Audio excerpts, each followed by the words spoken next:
Assalomu alaykum hurmatli televizor ko'ruvchilar. Dunya Uyg'ur Qurultiyi to'g'ri televiziyasi kündəlik xəvərlər proqrammisiga xush keldinglar. Men Hidoyat Musajon. Bugun 11 oyning 26 kuni juma. Hammanglarning bugungi muborak juma kuni xayrlik bo'lsin. Aziz ko'ruvchilar, tövəndə diqqətinglar bugungi xəvərlər proqrammimizning təfsilatından bo'lsin. Kanadada ziyoratda bo'layotgan Dunya Uyg'ur Qurultiyining raisi Dolqun Aysa apandi 25 noyabr kuni Qurultiyi qonun komitetining mudiri Mehmet Tuxta apandimning hamrohligida Kanada ko'chmanlar ministri Sen Fraser apandi bilan ko'rishib, Uyg'ur panohlanuvchilarning Kanadada o'rinlashish bosqichlari va saqlangan masalalarni hal qilishning choralari haqida konkret muzokara olib bordi. Dolqun Aysa apandi ko'rish jarayonida Kanada hukumatidan dunyoning har qaysi ellarda xavf ichida qolgan Uyg'ur muhojirlarni Kanadaga elib kelib yerlashtirish qadamini tezlatishni talab qilish bilan birga har yili minglagan, 10 minglagan musofir va qochqinga panohlik berayotgan Kanadaning necha ming Uyg'urga panohlik berishining hech qancha qiyin ish emasligini, bo'libmi Turkiyada yashayotgan 50 mingcha Uyg'urning oz degandimi 15 mingining iqomat masalasi tufaylidan tashvish ichida yashayotganligini ta'kidlab o'tdi. Ko'rishish jarayonida Dolqun Aysa apandi bilan Mehmet Tuxta apandilar yana mustabid Xitoy hokimiyatining chet ellardagi Uyg'ur muhojirlarga qarata yurgizib kelayotgan ziyonkashliklari, ularning pasportlarini uzartmaslik, muhojirlarning vatandagi urug' tuqqanlarini go'raga ilib olish orqali ularning ovozini bo'g'ish, ba'zi muhojirlarni quruq tuhmatlar bilan ayblab majburiy Xitoyga qaytarib ketib jazolash, Uyg'ur muhojirlarining vatandagi mol-mulkini qonunsiz holda musodara qilib olishdek jinoiy qilmishlari haqida tafsiliy ma'lumot berish bilan birga Xitoyning uzun yillardan buyon go'raga ilib olgan Kanada fuqarosi Husayn Jilil apandini tezroq Xitoyning changilidan qutqizib chiqish uchun Kanada hukumatining jiddiy harakatga o'tishini iltimos qildi. Dunya Uyg'ur Qurultiyining raisi Dolqun Aysa apandimning bu qitimqi Kanada ziyorati Kanada matbuotlarining kuchli diqqatini qo'zg'adi. 18 noyabrdan 20 noyabrgacha Kanadada o'tkazilgan Halifax xalqaro bexatarlik munbirining yig'iniga alohida taklif bilan qatnashgan Dolqun Aysa apandim orqadan Kanada Uyg'ur haqlarini himoya qilish qurilishi bilan Kanada Sharq Turkiston birligining uyushtirishidagi Uyg'ur irqiy qirg'inchiligi haqida ho'sharlikni o'stirish, uni e'tirof qilish va Uyg'ur irqiy qirg'inchiligini to'xtatish uchun harakat qilish degan temada 23 noyabr kuni tushdan burun poytaxt Ottavadagi Kanada parlamentining oldida boshlangan 3 kun davom qilgan ko'rgazma, muhokama va axborot e'lon qilish faoliyatlariga ishtirok qilgan va bu jarayonda Kanada parlamenti Uyg'ur do'stlik guruhining a'zolari bilan, shundaqla Kanadadagi har qaysi sohalarning vakillari bilan keng doirada uchrashish olib borgan edi.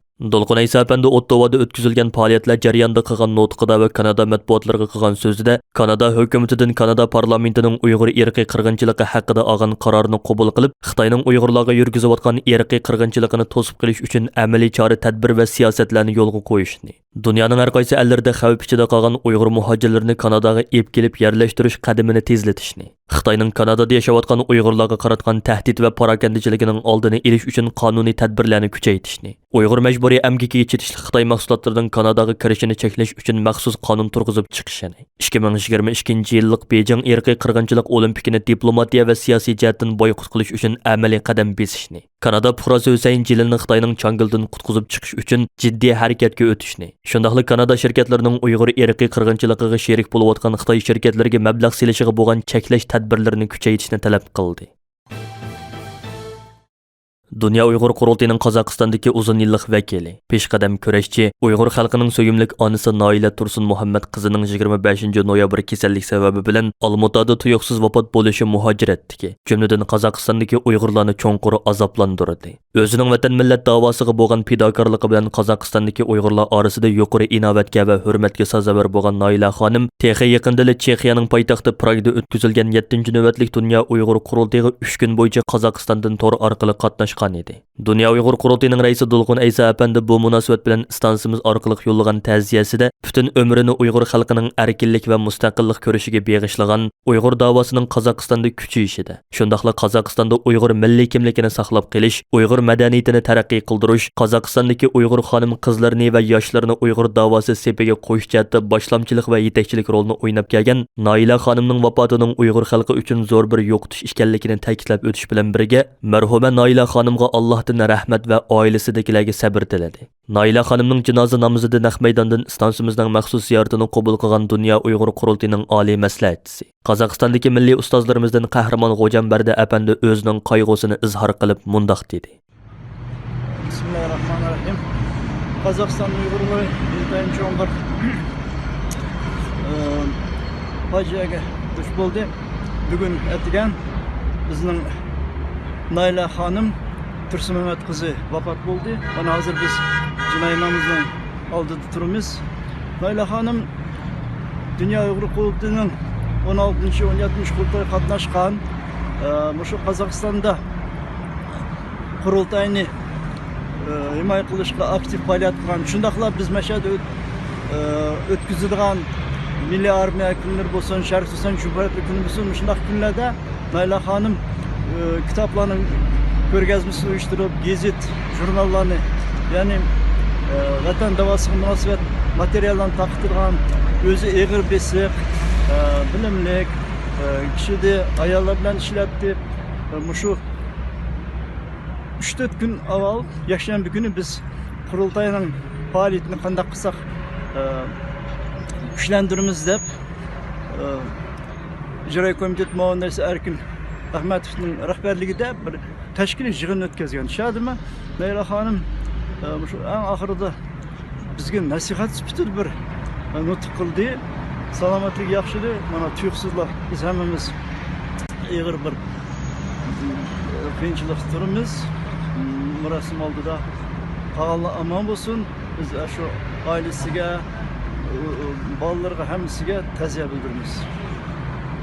Naila xonimning vafotidan cheksiz azoblangan Qozog'istondagi bir Uyg'ur xonim ijtimoiy taratqular orqali qilgan ta'ziya so'zida marhuma Naila xonimni ta'riflab mundaq dedi. Bugun Qozog'istondagi Almatıda turadigan Naila mahada Tursun qizidan ayrilib qoldik. U nihoyatda bir oliyjanob, yuragi pok, millatparvar, vatanparvar, davomli kecha kunduz vatanniki mushu davoning o'tida kuyib o'chib yurgan aziz bir xonim qizlarimizning biri edi. U shunchalik isil jon edi. U haqiqiy millatparvar, vatanparvar, go'zal, ulug' ona, qarindosh, sabdosh, hada, aziz bir inson edi. Bugun biz bir o'rni to'lmas bir bebaho bir insonni jutirib qo'ydik. Allah o dunyalıqını bəsin, yatqa yeri beş bulsun.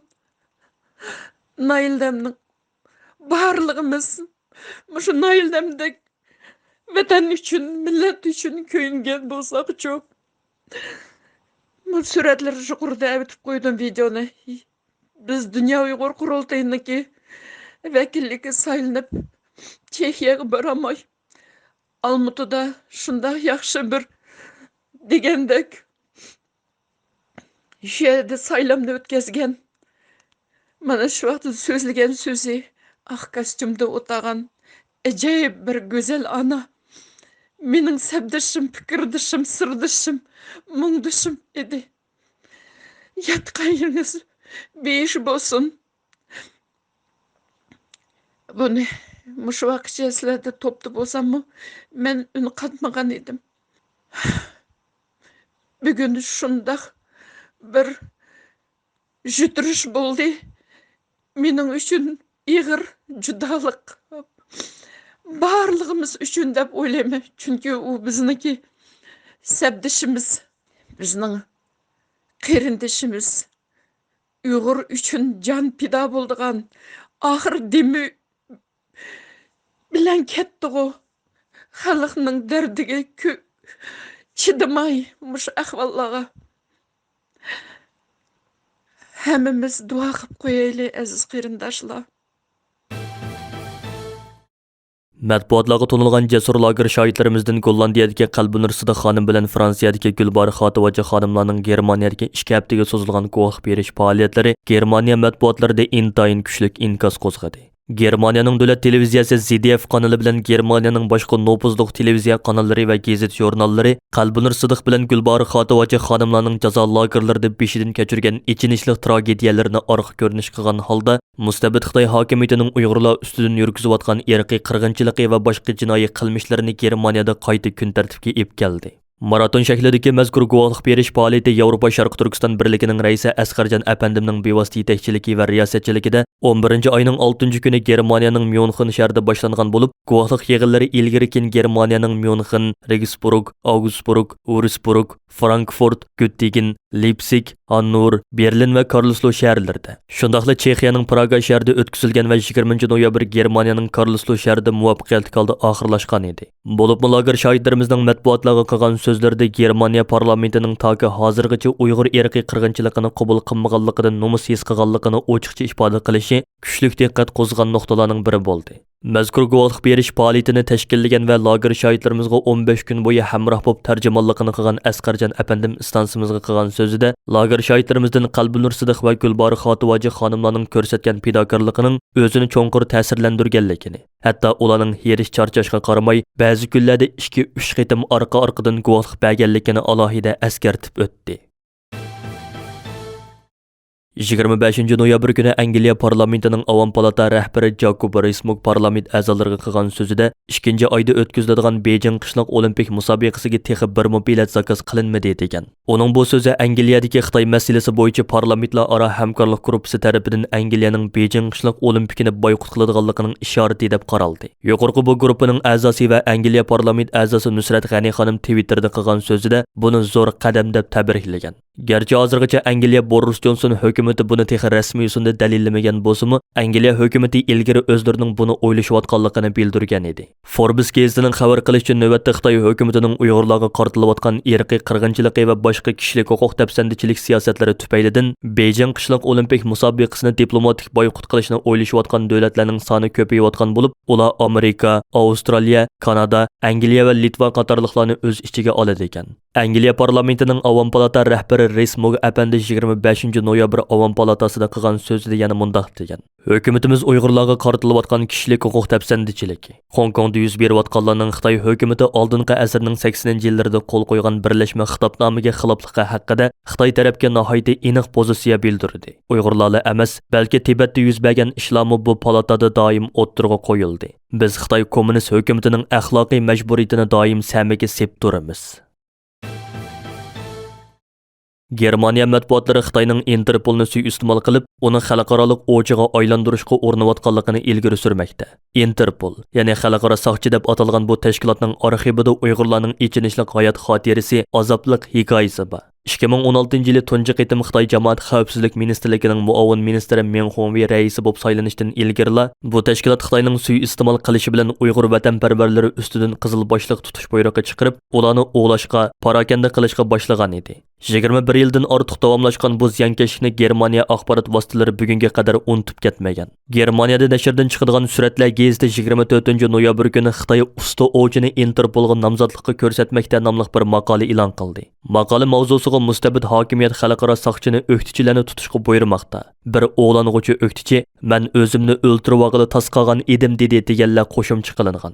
Mavzusida ko'zda tutilgan shaxs Dunya Uyg'ur Qurultiyining raisi Dolqin Aysa apandi edi. Dolqin Aysa 1997-yili xalqaro soqchi tarafidan qizil boshliq tutish buyrug'i chiqarilib izlanayotgan shaxsga aylangan. Xitoy hukumati uningga terrorist, qotil, bulangchi degandek tuhmatlarni ortgan. Mazkur maqolada Dolqin Aysaning mushu tutish buyrug'i sababli xalqaroda nurg'ulg'an falokatlarga duchor bo'lgan kashmishlari izohlanib o'tilgandan keyin 2009-yili Koreyada qo'lga ilinganlik voqeasi paket sifatida bayon qilingan.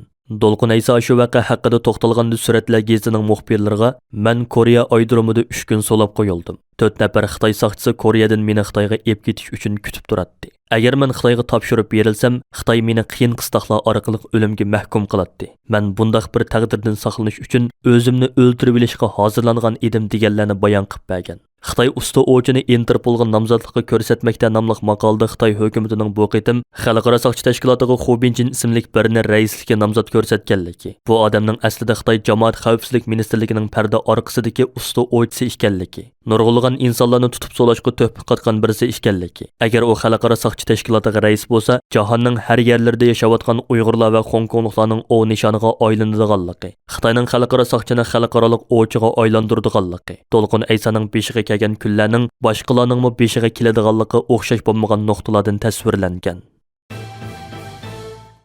Dunya Uyghur Qurultiyining arzi bilan Londonda qurilgan Uyghur sud kollegiyasi Xitoyning Uyg'urlar ustidan yurgizayotgan irqiy qirg'inchiligiga aloqador yangi dalillarning o'tirg'i chiqqanligini ko'zda tutib, 11 oyning 27 kuni shanba 3 qitimliq isbot anglash yig'ini o'tkazishni qaror qildi.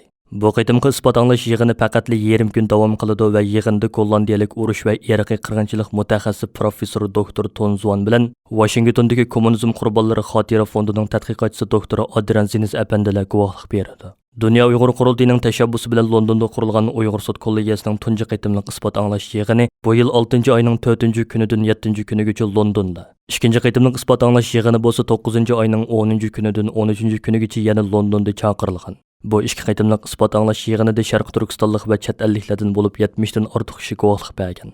Uyg'ur sud kollegiyasining raisi Jeffrey Nice apandi ikkinchi qitimliq sotning yepilishida qilgan so'zida bundan keyin qayta isbot anglash yig'ini chaqirmaydiganligini va sotning hukmnomasini bu yil 12 oyning 9 kuni Londonda e'lon qiladiganligini bildirgan edi. Ammo mustabid Xitoy hokimiyatining Uyg'urlarga yurgizayotgan irqiy qirg'inchiligiga munosabatli yangi va muhim dalillarning o'tirg'i chiqqanligini ko'zda tutib, yana qayta 3 qitim isbot anglash yig'ini o'tkazishni qaror qilgan. Uyg'ur sud kollegiyasining 11 oyning 27 kuni shanba London vaqti soat 13 da boshlanadigan 3 qitimliq isbot anglash yig'ini sizlar ko'rayotgan Dunya Uyg'ur Qurultiyi televiziyasining YouTube kanali orqali naq maydondan bevosita tarqatildi. Bu qitim sudda guvohlik beradigan chet ellik 2 nafar guvohchining bayonlari stansiyamiz tarafidan alayda taklif qilingan tarjimonlar orqali naq maydondan bevosita Uyg'urchaga tarjima qilinadi. Bu qitimqi naq maydon programmasiga yana Dunya Uyg'ur Qurultiyining muavin raisi, 36 yillik peshqadam jurnalist Farhod Yo'rinqosh bilan Dunya Uyg'ur Qurultiyi uchur tashviqot markazining mudiri, Markazi Oslodagi Uyg'ur adliya arxivining direktori Baxtiyor Umar apandilar bevosita riyosatchilik qiladi. Naq maydon pirigrammisi sud echilishidan 30 minut burun, ya'ni London vaqti 12:30 da rasmiy boshlanadi. Guvohchilardan professor doktor Tonzuan bilan doktor Adrian Zinis apandilarning bu qitimqi isbot anglash yig'inida qanday yangi dalil isbotlarni sunadiganligi hozirdan boshlab kuzatuvchilarning kuchli diqqatini qo'zg'ayotgan masalalarning biri. Shunga hozirdan boshlab stansiyamizning YouTube sahifasiga obuna bo'ling va bu tarixiy fursatni qochirmang. Hurmatli ko'ruvchilar, yuqorida Dunya Uyg'ur Qurultiyi televiziyesi kündilik xewerler pirugrammisi diqqatingizga sunduq. Keyin qitimliq programmamiz ko'rishaylik. Görüşki yaman boğaysıdır. Xeyr, xoş.